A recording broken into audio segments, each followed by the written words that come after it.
Voilà, monsieur le gouverneur, vous venez faire pratiquement la rencontre avec vos compatriotes et puis vos administrés qui sont dans la diaspora. Au sortir, finalement, vous sentez un gouverneur accepté ou bien qu'il y a encore un chemin à faire avec ses provinciaux? Écoutez, le travail et le chemin, il est toujours à faire, donc on ne peut jamais se contenter, mais le travail que nous faisons, il est pour l'intérêt public et donc nous sommes satisfaits tout de même de voir l'engouement et de voir l'intérêt que portent les ressortissants de la province orientale sur la situation actuelle de cette province et le programme et le travail que nous sommes en train de faire.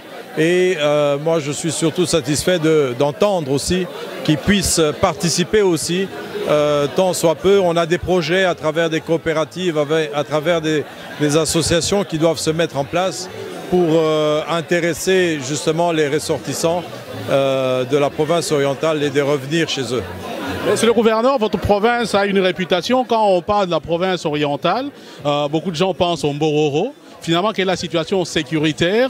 Et une autre question qui inquiète les gens, c'est justement le transfert des FDLR dans votre province. On a entendu parler, par exemple, des manifestations de la population qui était contre.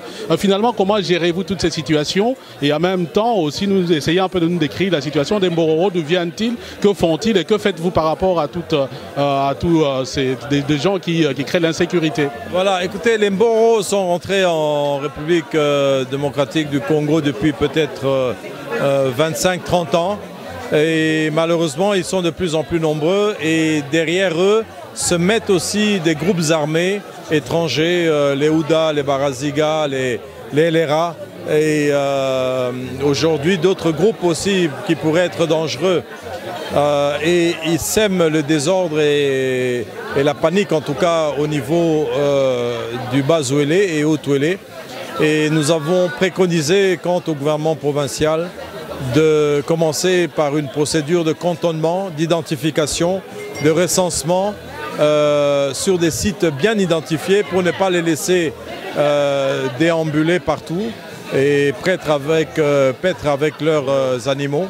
Et afin que le gouvernement central et les autres institutions internationales puissent trouver des solutions quant au rapatriement tel que cela a été décidé lors des concertations nationales.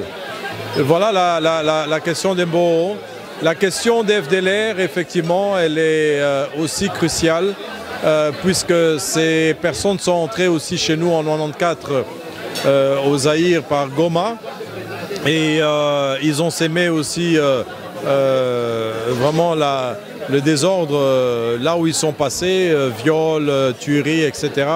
Et ils ont été source d'instabilité du Rwanda et du Congo, de la République démocratique du Congo. Et le chef de l'État, dans sa vision de restaurer la paix, dans sa vision de mettre en place un mécanisme de paix intégrale, a mis en place justement ces opérations qui ont commencé par récupérer les sites occupés par les M23 ainsi que les ADF et le FDLR, résidus qui étaient là, ont accepté de rendre les armes et de pouvoir être désarmés et d'être cantonnés. Donc voilà, il y a à peu près 250 personnes qui sont déjà désarmées au niveau du nord et sud Kivu, qui vont passer en transit sur Kisangani. Et pour chaque groupe, il est prévu 7 jours de transit avant d'être envoyés sur l'Équateur où ils devront, à partir de là, être accueillis dans des pays étrangers, loin en tout cas des frontières avec les pays de l'Est. La crainte des Congolais, parce qu'on sait parfois qu'il y a des populations qui sont arrivées comme ça en transit et finalement qui sont restées. Quand on sait aussi que ce sont des gens qui ont sémé l'insécurité, quels sont finalement les éléments que vous mettez en place pour que ces gens-là ne puissent pas récidiver en province orientale et surtout pour qu'ils ne soient pas pour longtemps en province orientale? Donc ils ont déjà été désarmés, donc il n'y a pas de risque, puisqu'ils sont désarmés, ils sont gardés dans un camp, dans un espace bien circonscrit. Et le risque pour eux de reprendre vraiment est minime. Mais c'est tout simplement qu'il y a un sentiment de rejet, ce qui est normal par rapport à tout ce que nous avons vécu. Mais c'est pour pouvoir sortir ces problèmes de notre pays et que ces personnes puissent se rendre dans d'autres pays. Mais le service de sécurité ont pris toutes les dispositions pour que rien ne puisse arriver. Et du point de vue économique, finalement, que peut-on retenir de votre action depuis que vous êtes à la tête de la province orientale? Écoutez, les routes, aujourd'hui on sait circuler, aujourd'hui on a des marchandises qui viennent sur la province.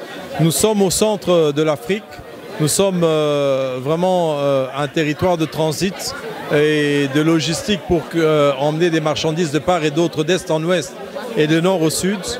Et nous savons rouler aujourd'hui en province orientale. Nous sommes en train de donner une nouvelle image dans nos villes, Bunia, Kisangani, bientôt les routes Isiro, nous les atteignons, etc. Et nous sommes résolument tournés vers la bonne gouvernance qui peut permettre à ce que l'investissement puisse être fait en toute quiétude en province orientale par les Congolais et tous ceux qui seront intéressés par la province orientale. Je vous remercie. Merci beaucoup.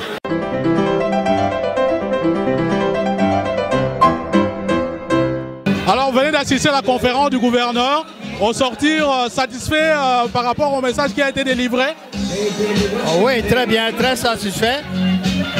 Si vous avez pu retenir ce que j'ai déclaré, que c'est une très bonne initiative que l'ambassadeur et le gouverneur ont pris, prendre contact avec la diaspora, les mettre au courant de ce qui se passe dans le pays.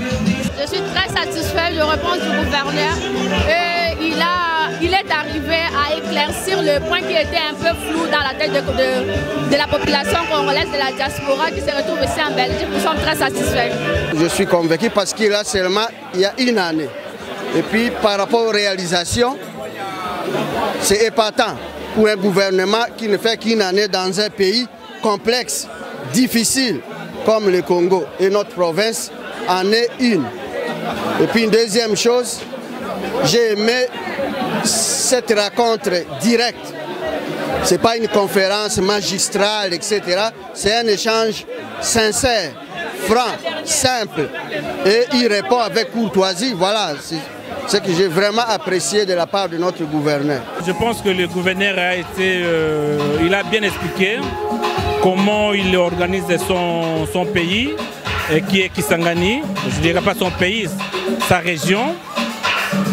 Il a bien expliqué et je pense que la façon dont il a commencé, si on pouvait aussi avoir ce genre d'initiative, que chaque gouverneur ou chaque autorité qui vienne, qui puisse avoir le diaspora pour essayer de discuter, ce sera quelque chose de mieux.